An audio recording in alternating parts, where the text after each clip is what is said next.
बिस्मिल्लाहिर्रहमानिर्रहीम। आज की इस वीडियो में हम केमिकेट 2022 की पेपर को डिस्कस करते हैं।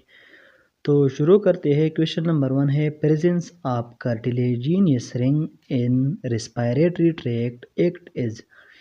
कि कार्टिलेजिनियस रिंग जो होता है वो रिस्पायरेटरी ट्रैक्ट में इसका काम क्या होता है। तो ऑप्शन नंबर ए है सपोर्ट, बी है कीप पैसेज ओपन, सी है प्रिवेंट कोलैप्सिंग। तो ऑप्शन नंबर डी ठीक है। कार्टिलेजिनियस रिंग सपोर्ट भी देते हैं, पैसेज को ओपन भी रखते हैं और कोलैप्सिंग को भी प्रिवेंट करते हैं। इसी तरह अगर पूछा जाए कि कार्टिलेजिनियस रिंग कहाँ पाए जाते हैं तो कार्टिलेजिनियस रिंग ट्रेकिया में पाए जाते हैं। और अगर कार्टिलेजिनियस प्लेट के बारे में पूछे जाए ब्रांकाई में मौजूद होते हैं। और अगर ऐसा पूछा जाए कि ब्रांक्यूल्स में कार्टिलेजिनियस रिंग्स होते हैं या नहीं होते, या वो कौन सा हिस्सा है रेस्पिरेटरी ट्रैक का जहाँ कार्टिलेजिनियस रिंग्स नहीं होती, तो ब्रांक्यूल्स होते हैं। तो ये भी आपको साथ में याद होनी चाहिए। क्वेश्चन नंबर 2 है BCG vaccine is used for. Bacillus Calmette Guerin की जो वैक्सीन है वो किस काम के लिए इस्तेमाल होते हैं। तो इसका करेक्ट आंसर है ट्यूबरकुलोसिस। क्वेश्चन नंबर 3 है कि the lateral walls of the chest cavity of man के चेस्ट क्यूटी का लेटरल वॉल किस चीज़ से बना होता है। तो बना होता है रिब्स एंड इंटरकास्टल मसल से। इंटरकास्टल मसल वो मसल होते हैं जो रिब्स के दरमियान होते हैं। क्वेश्चन नंबर 4 है which of the following is most directly responsible for concentrating urine in the kidney. की किडनी में यूरिन को कंसनट्रेट करने के लिए कौन सा पार्ट रिस्पॉन्सिबल है। तो किडनी की प्रॉक्सिमल कन्वर्टेड ट्यूब्यूल्स होते हैं, लूप ऑफ हेनली होते हैं, फिर डिस्टल कन्वर्टेड ट्यूब्यूल होते हैं। तो ये लूप ऑफ हेनली का काम होता है। क्वेश्चन नंबर 5 है normally the process which exert the greatest control over the water balance of an individual is. कि वाटर बैलेंस को कौन कंट्रोल करते हैं। तो किडनी फंक्शन वाटर बैलेंस को बॉडी में कंट्रोल करते हैं। क्वेश्चन नंबर 6 है which of the following is the last structure. के सबसे लास्ट स्ट्रक्चर कौन होता है that urine passes through during its excretion from. कि जिससे यूरिन सबसे आखिर में पास होती है। तो हमारे पास है यूरेथ्रा। किडनी से जब यूरिन निकलते हैं तो यूरेटर के जरिए यूरिनरी ब्लैडर में जाते हैं और फिर यूरिनरी ब्लैडर से यूरेथ्रा के जरिए बाहर एक्सक्रीट की जाती है। क्वेश्चन नंबर 7 है major inorganic components of vertebrate bone as. के वर्टेब्रेट की बोन्स के मेजर इनऑर्गेनिक कंपोनेंट्स कौन होते हैं। तो calcium phosphate is correct one. Question number 8 है the bone in the long axis. के लॉन्ग एक्सिस में बॉडी की जो लॉन्ग एक्सिस में जो बोन्स होते हैं उसको हम एक्सियल स्केलेटन कहते हैं। क्वेश्चन नंबर 9 है which of the following is a part of pectoral girdle. कि पेक्टोरल गर्डल का हिस्सा कौन है। तो आपको पता होना चाहिए कि पेक्टोरल गर्डल में हमारे पास दो बोन्स होते हैं, एक होता है क्लेविकल और एक होता है स्केपुला। तो इसका करेक्ट ऑप्शन है बी। क्वेश्चन नंबर 10 है नेवर। ये नेवर लिखा है लेकिन ये नरो फाइबर है। Nerve fibre is different from the muscle fibre. कि नरो फाइबर मसल फाइबर से डिफरेंट होता है due to the presence of. किस चीज़ की मौजूदगी की वजह से। तो डेंड्राइड्स नरो फाइबर में होते हैं और मसल फाइबर में डेंड्राइड्स नहीं होते। क्वेश्चन नंबर 11 है टेरानसेफलाइन रेफर्स टू। टेरानसेफलाइन हम किसको कहते हैं। तो telencephalon refers to cerebral hemisphere. Question number 12 है the number of human spinal nerve. कि हमारे पास ह्यूमन स्पाइनल नर्व्स कितने होते हैं। तो वो 62 होते हैं या 31 पेयर्स होते हैं। तो अगर पेयर्स का पूछा हो तो आप फिर 31 पेयर्स लिखें। क्वेश्चन नंबर 13 है which of the following hormone is responsible for mill secretion after parturition. Parturition किसको कहते हैं। डिलीवरी को कहते हैं। कि कौन से हार्मोन मिल सिक्रीशन के लिए रिस्पॉन्सिबल होते हैं डिलीवरी की बात। तो करेक्ट आंसर है प्रोलैक्टिन। इंसुलिन का काम तो ये नहीं है, इंसुलिन शुगर लेवल को कंट्रोल करते हैं। क्वेश्चन नंबर 14 है which of the following is not a hormone of interior pituitary gland. कि कौन हार्मोन ऐसे है जो इंटीरियर पिट्यूटरी ग्लैंड की नहीं है। तो growth hormone, follicle stimulating hormone और एड्रेनोकार्टिकोट्रॉपिक हार्मोन ये सब इंटीरियर पिट्यूटरी ग्लैंड सिक्रिएट करते हैं। ऑक्सीटोसिन और एडीएच पोस्टीरियर पिट्यूटरी ग्लैंड के हार्मोन्स हैं। तो इसलिए करेक्ट ऑप्शन है ऑक्सीटोसिन। ऑक्सीटोसिन के साथ आप एडीएच भी याद रखें। क्वेश्चन नंबर 15 है oxytocin is secreted by the endocrine gland named. तो ऑक्सीटोसिन कौन सिक्रिएट करते हैं? Pituitary gland. पिट्यूटरी ग्लैंड में ये पोस्टीरियर पिट्यूटरी ग्लैंड ऑक्सीटोसिन और एडीएच को स्टोर भी करते हैं और इसको सिक्रिएट भी करते हैं। क्वेश्चन नंबर 16 है, in a vertebrate a reflex section is induced by. कि वर्टिब्रेट्स में रिफ्लेक्स एक्शन कौन इंड्यूस्ड या काज करते हैं? तो आपको पता होना चाहिए कि स्टिमुलस इंड्यूस करते हैं और स्टिमुलस फिर सेंसरी नर्व के ज़रिए मैसेज पहुंचा देते हैं सेंट्रल नर्व सिस्टम को या स्पाइनल कार्ड को। तो इसका करेक्ट ऑप्शन है सेंसरी नर्व, या अगर स्टिमुलस लिखा होता तो फिर स्टिमुलस इसका करेक्ट ऑप्शन होता। क्वेश्चन नंबर 17 है, the decrease in response to repeated or continuous stimulation is called habituation. आदत इसको कहते हैं। अगर आपका सामना किसी स्टिमुलस के साथ बार बार होता है तो फिर आप इसके आदी बन जाते हैं और इस स्टिमुलस के खिलाफ जो रिस्पांस होता है वो बहुत कम होता है, तो इसको हम हैबिचुएशन या आदत कहते हैं। क्वेश्चन नंबर 18 है, trial and error learning has no role in insight. Insight learning उसको कहते हैं जब हम किसी चीज़ को देख के और इसी कुछ सीखी, तो इसमें ट्रायल एंड एरर लर्निंग नहीं का कोई रोल नहीं होता। क्वेश्चन नंबर 19 है, which one of the following causes the mammary gland to enlarge at puberty. कि प्यूबर्टी में मेमोरी ग्लैंड के इनलार्जमेंट की जो काज होते हैं वो कौन होते हैं? तो एस्ट्रोजन हार्मोन होते हैं। क्वेश्चन नंबर 20 है, which of the following secrete the gonadotropin hormone. कि गोनेडोट्रोपिन हार्मोन कौन सिक्रीट करते हैं? तो gonadotropin hormone interior pituitary gland secrete करते हैं। क्वेश्चन नंबर 21 है, embryo implants in the perimetrium of the uterus, myometrium, endometrium. तो ये हमारे पास endometrium of the uterus correct option है। यूटेरस की 3 लेयर्स होते हैं। जो सबसे बाहर वाला लेयर होता है उसको कहते हैं पेरीमीट्रियम, जो इससे अंदर होता है उसको कहते हैं मायोमीट्रियम, और इनर मोस्ट को कहते हैं एंडोमेट्रियम। तो जो इम्प्लांटेशन ऑफ एम्ब्रियो होती है वो कहाँ होती है? एम्ब्रियो यहाँ इम्प्लांट होते हैं, इसलिए इसका करेक्ट ऑप्शन है एंडोमेट्रियम। क्वेश्चन नंबर 22 है, the most important hormone in initiating and maintaining lactation after birth is. तो इसका करेक्ट ऑप्शन है, तो लैक्टेशन आफ्टर बर्थ ये काम किसका होता है? ये भी प्रोलैक्टिन हार्मोन का काम होता है। यही एमसीक्यूज पहले भी आपने यहाँ देखा। विच of the following hormone is responsible for milk secretion after पर्चुरेशन। तो यहाँ भी प्रोलैक्टिन है और यहाँ भी प्रोलैक्टिन। क्वेश्चन नंबर 23 है, which of the following structures is formed from ectodermal tissue. तो हमारे पास एंडोडर्म, एक्टोडर्म और मेसोडर्म से मुख्तलिफ टिश्यूज़ बन जाते हैं। तो स्किन हो गया, ब्रेन हो गई, स्पाइनल कार्ड वगैरह वगैरह, ये सब एक्टोडर्म से बनते हैं।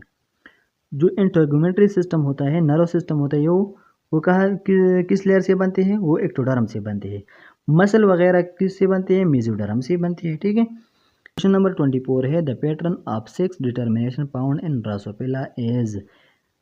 कि सेक्स डिटर्मिनेशन का जो पैटर्न है, हम किस तरह इसकी सेक्स को डिटरमाइन करते हैं ड्रोसोफिला की, या ह्यूमन और ड्रोसोफिला दोनों के लिए सेम है।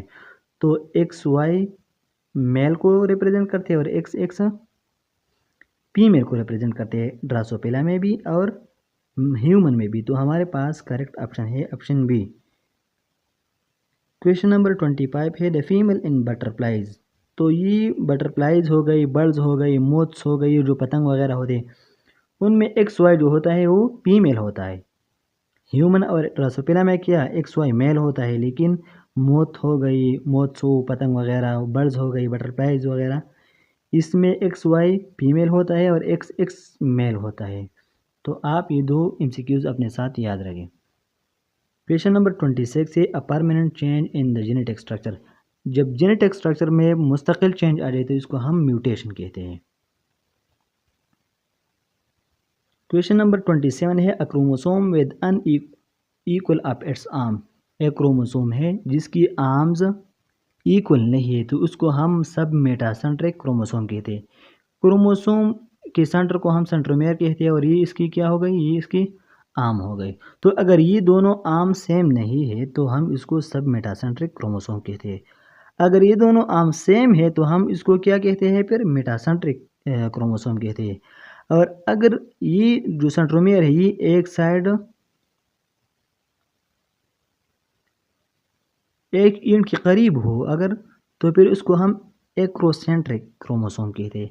और अगर यही इंड, ये जो सेंट्रोमेयर है, ये बिल्कुल एक इंड पर हो, मतलब ये एक इंड है, इस पर हो, तो इसको हम फिर क्या कहते हैं, टेलोसेंट्रिक, मतलब इंड पर अगर सेंट्रोमेयर हो। क्वेश्चन नंबर 28 है, F the codon consist of only 2 nucleotides, कि अगर कोडान हमारे पास कितने न्यूक्लियोटाइड्स पर मुश्तमिल हो, 2 न्यूक्लियोटाइड्स पर अगर मुश्तमिल हो, there would be how many possible codons, तो फिर हमारे पास कितने मुमकिन है, कितने कोडान्स मुमकिन है। तो कोडान के लिए हमारे पास फार्मूला है 4 पावर n, ठीक है। अमूमन जनरली हमारे पास codon typically composed of 3 nucleotide, कितने न्यूक्लियोटाइड पर मुश्तमिल होते हैं, 3 न्यूक्लियोटाइड पर मुश्तमिल होता है। लेकिन यह लिखा है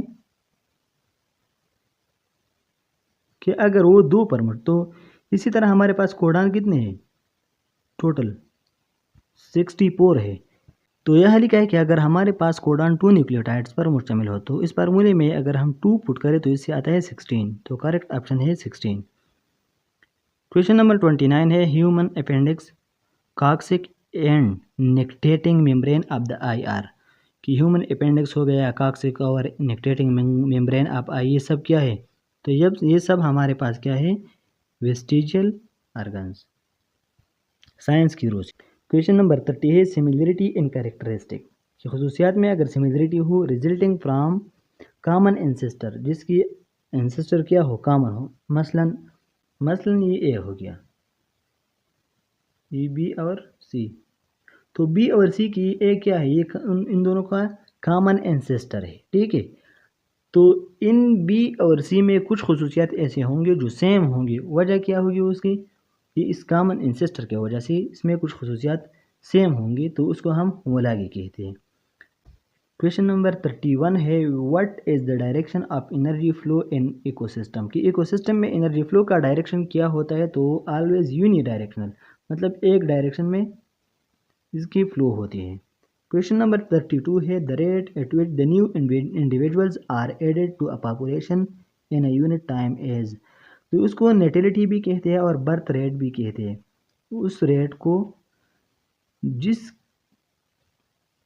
को जिस पर न्यू इंडिविजुअल ऐड हो जाते हैं किसी पॉपुलेशन में, कितने टाइम में, यूनिट टाइम में, ठीक है, तो उसको हम बर्थ रेट भी कहते हैं, नेटिलिटी भी कहते हैं।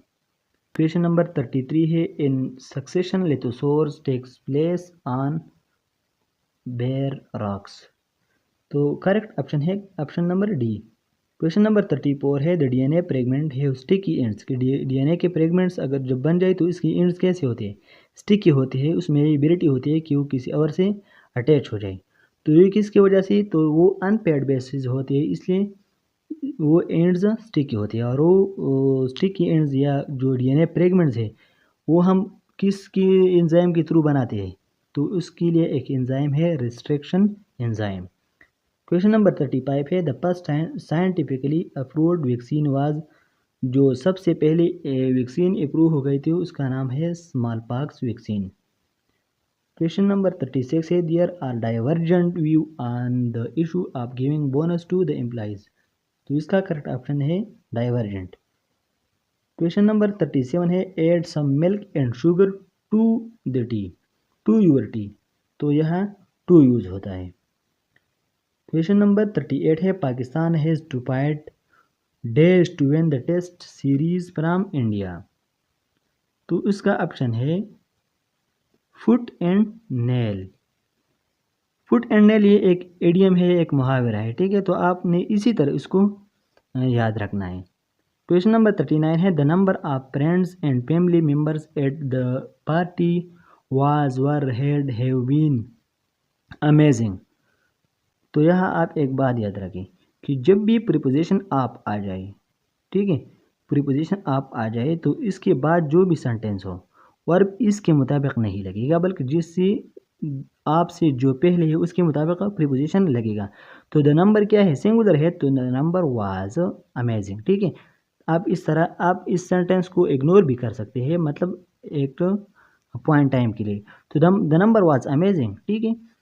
तो अगर आप इस तरह कहेंगे, या the number of friends and relative members eight the party was amazing, दोनों ठीक है। ठीक है, आप इसको 1 मिनट के लिए इग्नोर करें तो आप जब भी आप प्रीपोजिशन आ जाए, सब जगहों पर नहीं, ठीक है, जब आप प्रीपोजिशन आ जाए। क्वेश्चन नंबर 40 है when she was in the university she would wake up early in the morning. तो ये कंडीशनल सेंटेंसेस है, कंडीशनल सेंटेंसेस आपने याद रखने हैं। क्वेश्चन नंबर 41 है Urdu was declare national language of Pakistan. कब उर्दू पाकिस्तान की कौमी ज़ुबान बन गई? तो अप्रैल 1954।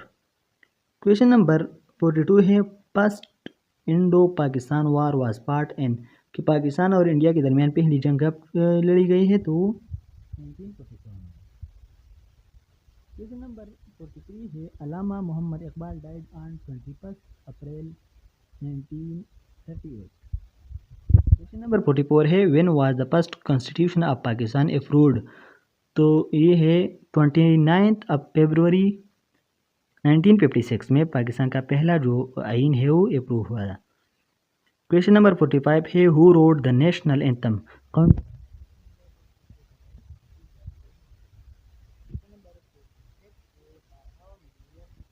प्रॉफेट मोहम्मद मुस्तफ़ा सल्लल्लाहु अलैहि वसल्लम lived in मदीना, कि नबी अकरम सल्लल्लाहु अलैहि वसल्लम मदीना में कितना अरसा रह गया था? तो 10 साल के लिए, और मक्का में 13 ईयर्स।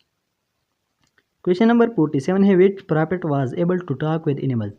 वो कौन सा नबी था जो जानवरों से बात करता था? तो हज़रत सुलेमान अलैहिस्सलाम। क्वेश्चन नंबर 48 है विच वाज द फर्स्ट गज़वा ऑफ इस्लाम। का इस्लाम का सबसे पहला गज़वा किया था? तो गज़वा अबवा। क्वेश्चन नंबर 49 है विच सूरा is called mother of Quran. किस सूरत को मदर ऑफ कुरान कहती है? तो सूरतुल फातिहा। क्वेश्चन नंबर 50 है हज़रत मूसा अलैहिस्सलाम is called speaker of Allah. Musa Karimullah. Question number 51 है which of the following is the correct way of writing units. कि यूनिट्स को हम करेक्ट वे में किस तरह लिखेंगे? तो हमारे पास ऑप्शन नंबर ए है 71 न्यूटन्स, तो हमारे पास यही करेक्ट ऑप्शन है। फिर मिली माइक्रो सेकंड लिखा है तो हमारे पास डबल प्रीफिक्स कभी भी नहीं आएंगे। मिली भी प्रीफिक्स है और माइक्रो भी प्रीफिक्स है, तो ये गलत है। फिर लिखा है 8 किलोग्राम, तो ये 8 केजी अगर इसके दरमियान अगर स्पेस होता तो फिर ये ठीक होता। तो हमारे पास करेक्ट ऑप्शन है option number A. Question number 52 है if the dot product of two non zero vectors. हमारे पास दो नॉन जीरो वेक्टर है, उसके डॉट प्रोडक्ट का रिजल्ट क्या आया है? Zero. Then the magnitude of their cross product, तो इसके क्रॉस प्रोडक्ट का मैग्नीट्यूड क्या आएगा? तो हम इसको यहाँ सॉल्व करते हैं। हमें पता है कि A dot B is equal to A B cos theta और A cross B is equal to A B sine theta. तो उन्होंने कहा है कि अगर ए डॉट बी का रिजल्ट क्या आया है? ज़ीरो, तो हमें कहा गया है कि ए डॉट बी का जो रिजल्टेंट है वो ज़ीरो है। वो ज़ीरो क्यों कब बनेगा? जब ए और बी के दरमियान एंगल 90 आ जाए। तो क्योंकि कास 90 हमारे पास ज़ीरो आता है और ज़ीरो को हम जब किसी चीज़ से मल्टीप्लाई करते हैं तो वो अपने साथ उस सारे डिजिट को कोई भी हो क्वांटिटी हो उसको अपने साथ ज़ीरो करते हैं, तो ये हमारे पास ज़ीरो आया है। लेकिन ये कहते हैं कि अगर हम ए और बी को अब क्रॉस प्रोडक्ट करें, ठीक है, तो ए क्रॉस बी हमारे पास होता है ए बी साइन, और थीटा हमारे पास कौन सा है? थीटा है 90। तो काज 90 हमारे पास ज़ीरो होता है, काज 90 इज इक्वल टू ज़ीरो। लेकिन साइन 90 हमारे पास क्या होता है? 1। तो हम कहेंगे कि A cross B is equal to A B, और साइन 90 के बजाय हम लिखेंगे 1। तो इसका रिजल्ट आया है ए बी। तो जब दो वेक्टर जिनका मैग्नीट्यूड अगर हम डॉट प्रोडक्ट के ज़रिए मालूम करेंगे इसका ज़ीरो आता है, तो क्रॉस प्रोडक्ट में उसका ज़ीरो नहीं आएगा बल्कि ए बी आएगा, ठीक है। तो इसका करेक्ट ऑप्शन है ए बी। क्वेश्चन नंबर 53 है कि इम्पल्स का एस आई यूनिट क्या है? तो इम्पल्स का एस आई यूनिट होता है न्यूटन सेकंड, और इम्पल्स का फार्मूला है impulse is equal to F delta T. तो एफ फोर्स के लिए न्यूटन और टाइम के लिए सेकंड, तो न्यूटन सेकंड। क्वेश्चन नंबर 54 है when the speed of your car is double, कि जब हम कार की स्पीड को डबल करते हैं by what factor does it's kinetic energy increase. तो काइनेटिक एनर्जी में कितना इंक्रीज आता है। तो हमें पता है कि काइनेटिक एनर्जी और स्पीड के दरमियान रिलेशन कुछ इस तरह है कि जब हम स्पीड को डबल करते हैं तो काइनेटिक एनर्जी तकरीबन 4 टाइम इंक्रीज हो जाएंगी। जब हम इसको 3 टाइम इंक्रीज करते हैं तो काइनेटिक एनर्जी 9 टाइम इंक्रीज हो जाएंगी। तो यहाँ है 4। Option number B is correct. तो इसका आंसर क्या है 4। क्वेश्चन नंबर 55 है, a body moving in a circular path with constant speed. कि हमारे पास एक बॉडी है सर्कल में कांस्टेंट स्पीड के जरिए के साथ मूवमेंट करती है। तो आंसर क्या होगा इसका। तो ऑप्शन देखते हैं। ऑप्शन नंबर 1 है कांस्टेंट एक्सेलरेशन। तो यही हमारे पास करेक्ट आंसर है। कांस्टेंट रिटार्डेशन नहीं होगा, कांस्टेंट वेरिएबल एक्सेलरेशन भी नहीं होगा और variable speed and constant velocity भी नहीं होगा, क्योंकि वो उन्होंने कहा है कि कांस्टेंट स्पीड। क्वेश्चन नंबर 56 है, the heating and cooking of food evenly by microwave. Microwave के जरिए जब हम फूड को हीट करते हैं या कुक करते हैं, पकाते हैं, तो ये किस चीज़ का एग्जाम्पल है। तो ये हमारे पास रेजोनेंस का एग्जाम्पल है। क्वेश्चन नंबर 57 है, the fundamental frequency of close organ pipe is F. Fundamental frequency of close organ pipe हमारे पास क्या है, एफ है।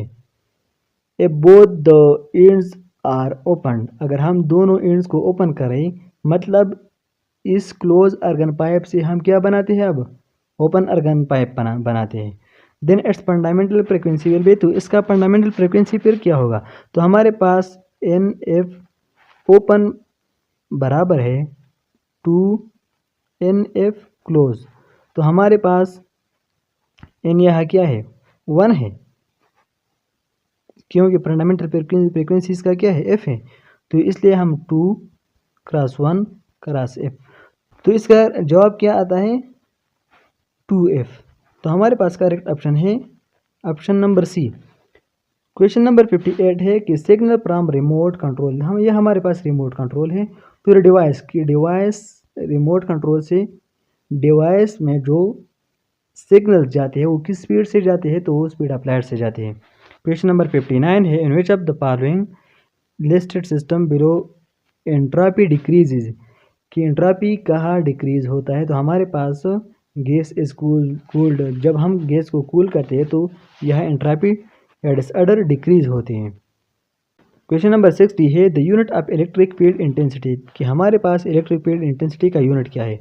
तो इलेक्ट्रिक फील्ड इंटेंसिटी हमारे पास बराबर है फोर्स पर यूनिट टेस्ट चार्ज, और फोर्स का यूनिट है न्यूटन, चार्ज का यूनिट है कूलम। तो हमारे पास न्यूटन पर कूलम ठीक है, लेकिन न्यूटन पर कूलम हमारे पास वोल्ट पर मीटर का भी बराबर भी है। तो अगर यहाँ लिखा होता कि बोथ ए एंड बी, तो फिर हमारे पास both A and B option ठीक होता, लेकिन हमारे पास बोथ ए एंड बी नहीं है, तो इसलिए करेक्ट ऑप्शन है ऑप्शन बी। क्वेश्चन नंबर 61 है, resistance of a wire is R. एक वायर है, इसका रेजिस्टेंस कितना है, आर है। The wire is stretch to double its length. तो हमने उसको स्ट्रेच किया और लेंथ डबल किया है, then its resistance in ohm will be. तो इसका रेजिस्टेंस फिर कितना होगा। तो जब हम किसी वायर को स्ट्रेच करते हैं तो इसके लिए हमारे पास फार्मूला है आर इज इक्वल टू, ये आर न्यू आर है, मतलब जो स्ट्रेच वायर है उसका रेजिस्टेंस है वो बराबर होगा एन स्क्वायर आर। तो यहाँ उन्होंने एन किया है, मतलब डबल किया है ना, उसको लेंथ को अगर डबल किया, अगर 3 टाइम किया है तो यहाँ 3 डाले, अगर 4 टाइम किया है तो आप 4 फुट करें, ठीक है, जो भी हो। यह उन्होंने 2 लिखा है, 2 स्क्वायर इज आर। तो 2 का जब हम स्क्वायर ले तो 4 आर आता है। क्वेश्चन नंबर 62 है कि ampere law is applied over any closed path. Question number 63 है, which of the following quantity remains constant in step up transformer.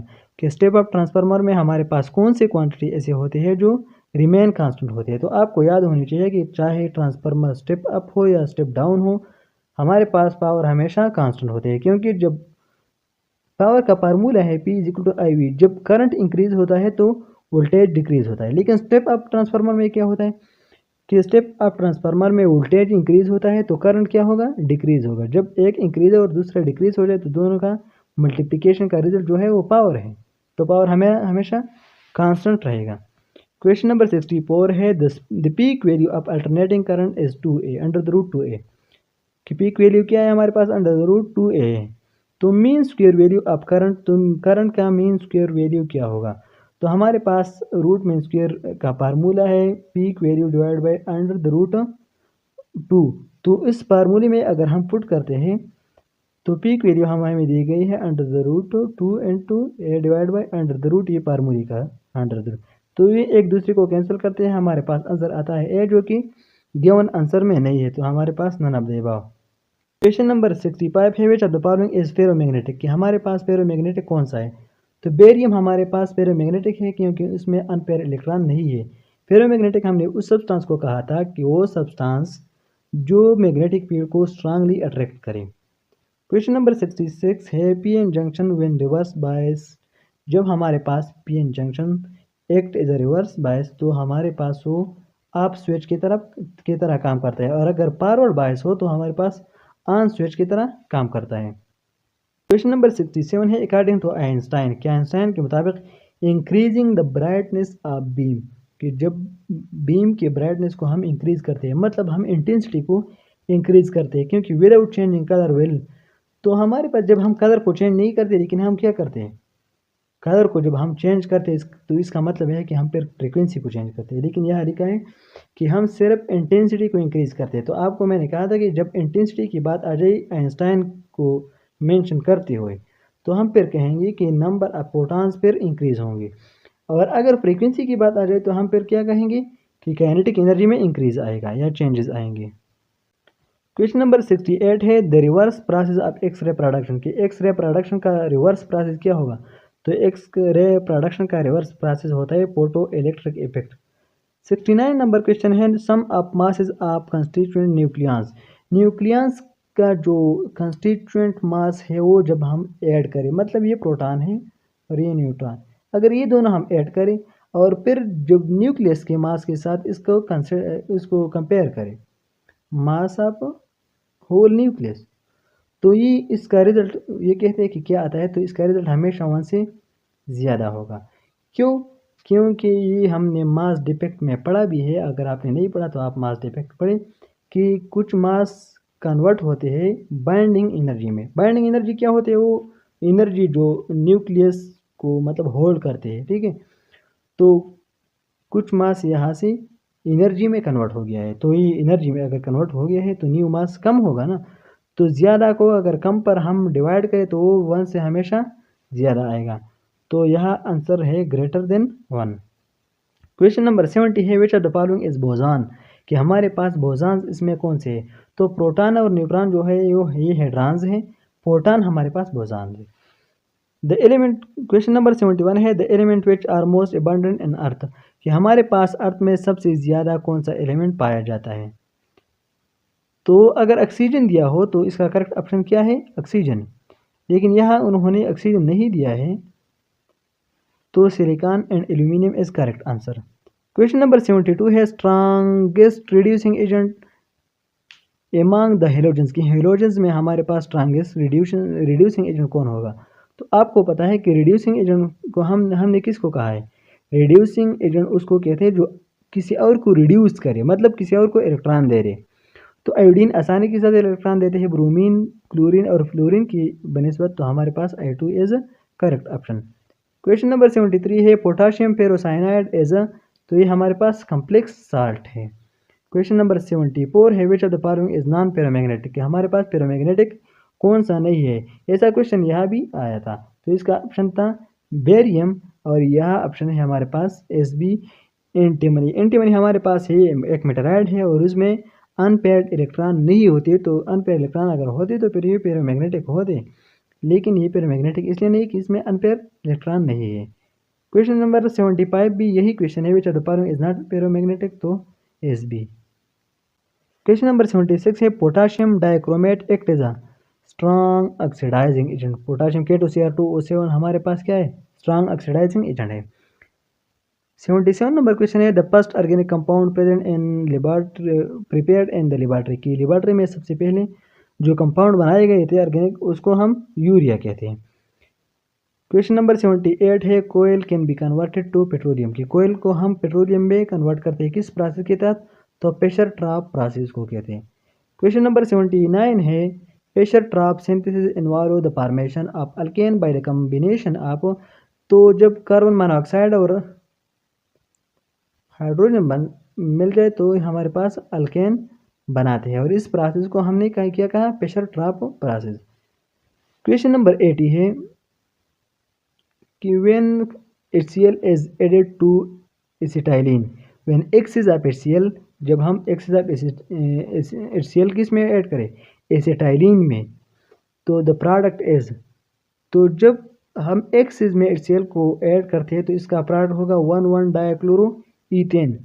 अगर यह एक्सिस ना लिखा होता, यह लिखा होता कि फर्स्ट स्टेप में क्या बनते हैं, तो हमारे पास फिर बनना था विनाइल क्लोराइड C2H3Cl। तो हमारे पास करेक्ट ऑप्शन यहाँ है option number D, 1,1 dichloro ethane.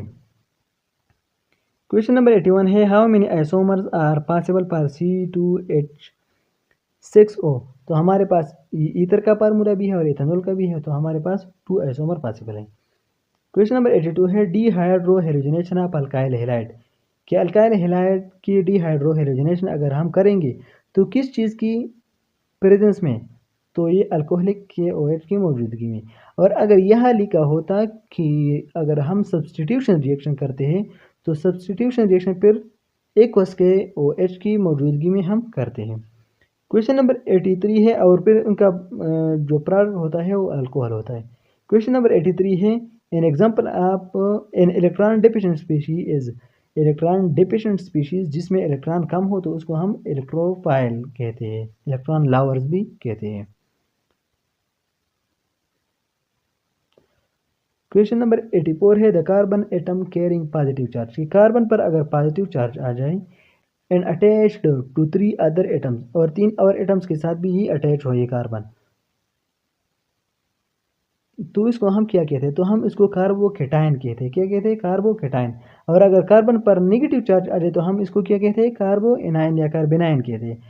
और अगर ऑक्सीजन पर पॉजिटिव चार्ज आ जाए तो हम उसको क्या कहते हैं, ऑक्सोनियम आयन। तो ये भी साथ में याद रखें।